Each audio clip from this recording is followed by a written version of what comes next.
This guy writes in this post, tips to making the first move. And typically it is the guy's responsibility to initiate that first move or set up an opportunity for sex to happen.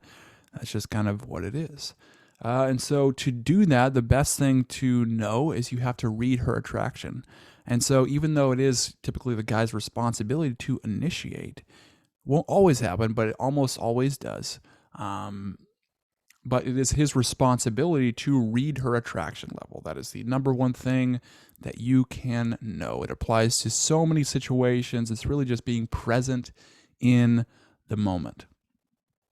And when you are present in the moment and you're just listening to her to understand her, not listening to respond, such a common pattern that people do. They basically get in their head in trying to talk to people or trying to be in relationships, and they try to think of the next thing to say because they think the next thing that they say will make them seem like they are intelligent or that they are funny or they are nice or whatever they're going for, or smart. Yeah, whatever. It's like thinking of what the thing to say actually kind of inhibits you from actually experiencing or her actually perceiving you as those qualities. What you want to do is basically make her feel understood and her feel listened to, and basically just experience what she's feeling and get her to be the one who does the talking in a lot of senses. And then just naturally, it's like when you make the other person feel, when you're interested, you become interesting.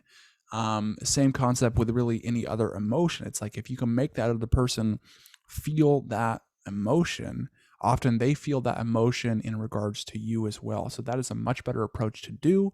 But also what you want to do is read her body language. And so like body language for attraction, she's playing with her hair, she's looking at your eyes, she's smiling, her voice seems enthusiastic, she might be talking at a more engaged pace.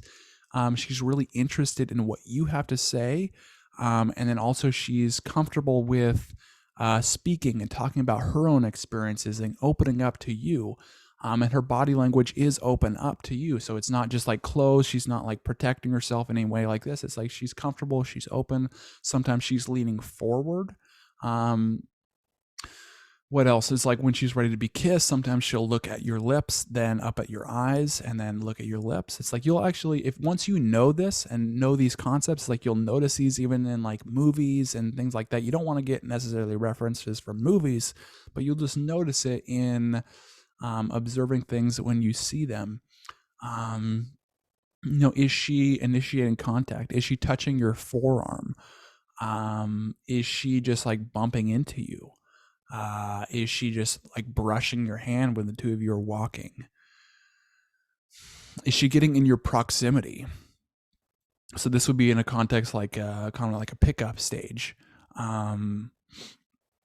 Like women, what they'll do is they'll find a reason to get close to you. And so like, oh, I have to go, if she's working, maybe she's like, oh, I have to go clean this like right next to this guy. Or she's like leans right over the guy, or just makes it easy for him to initiate a conversation. That's one thing to know. But once you can pick up those things, they are invitations.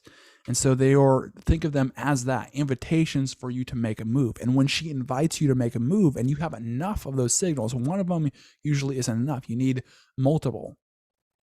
And you have to understand the context around you. But once you do, it's like it eliminates the risk, and there's that fear of rejection. It's like gone because she's telling you, make a move, and you know that she's communicating that. And when you understand that, that is the time to do it.